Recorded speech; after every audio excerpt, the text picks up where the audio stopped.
All right, welcome. Today we're tackling something that's going to totally change how you talk to AI. I mean, really change it. We're going to figure out how to stop getting those frustrating answers and, actually get what you want from your AI tools. So let's just get right into it. I mean, you've been there, right? We all have. You ask your AI for something absolutely brilliant, something amazing, and what you get back is, well, it's bland, it's generic, it's totally useless. It's so frustrating. But here's the thing. What if I told you the problem isn't really the AI? What if it's actually us?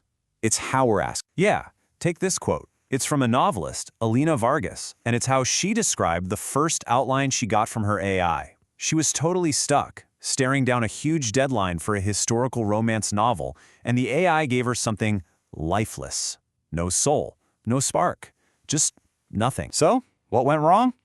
Well, Alina's first prompts were, super simple. Too simple, just way too vague. And the result? Exactly what you'd expect. A big pile of cliches. You know the type. A strong but totally undefined heroine. A charming but completely predictable hero. It was basically a paint-by-numbers plot. No way was that going to hit any bestseller list. Okay, so she tried again. She added a little more detail, told the AI to set the story in ancient Rome, but nope, that tiny change just wasn't enough. The results were still so flat. She was completely trapped in this frustrating loop of getting bad results. And because the AI had no real guidance, it just started making stuff up. It was getting historical facts wrong, the tone was all over the place, it was basically hallucinating. Sound familiar at all? But then, Elena discovered something, a totally new approach, a way to turn that frustrating one-sided monologue into a really powerful dialogue. And that, my friends, is the art of prompt weaving. Okay, so what is prompt weaving? Let's look at the official definition. The key word here, the one you really need to remember, is cyclic. This is not a one-shot deal. It's not about firing off a single command and just hoping for the best. No, it's a back-and-forth process, a cycle. You stop being just a prompter and you become a collaborator. You're actually guiding the AI to help you build the perfect prompt, together. So that's the absolute crucial point. It's a total mindset shift. You stop just, throwing commands into the void, and you start having a real collaborative dialogue. Instead of just asking a question and getting a final answer, you're now working with the AI to build the perfect question in the first place. And that is how you go from generic to genius. So you're probably asking, okay, how do I actually start weaving?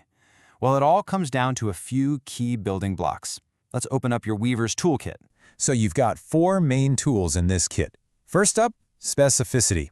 Think of it like a chisel. You use it to carve away all the fuzzy, vague stuff and get right to the heart of what you need. Then there's context. This is your anchor. It tells the AI the who, what, where, why of your request, so it isn't just guessing. Third, we have role-playing. This is fun. You give the AI a persona, a job, a specific lens to look through. And finally, constraints. These are your guardrails. They help you channel the AI's creativity so it goes exactly where you want it. And just look at the difference this makes. It's night and day, right? On one side, that bad prompt. You get this bare-bones email that's pretty much useless. You'd have to rewrite the whole thing.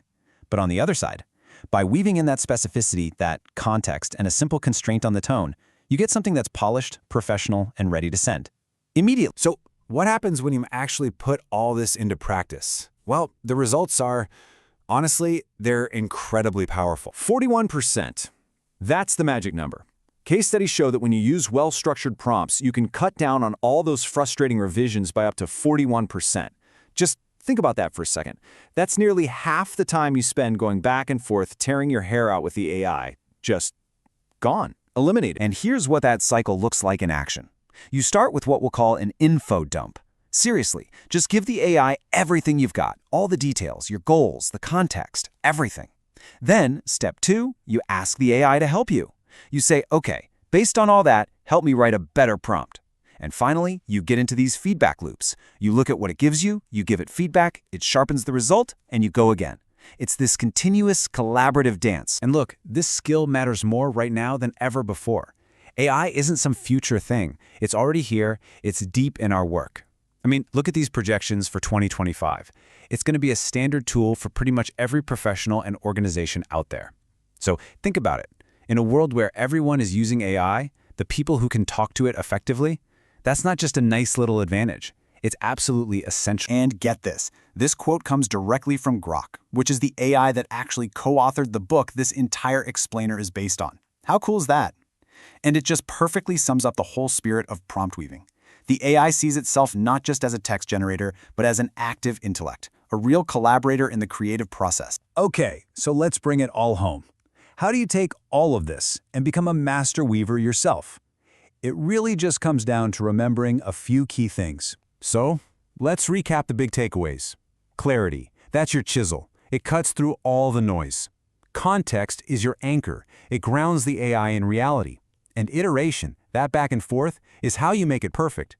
But the biggest thing to remember is this. You are a guide. You're a collaborator. You are a weaver, not just a prompter.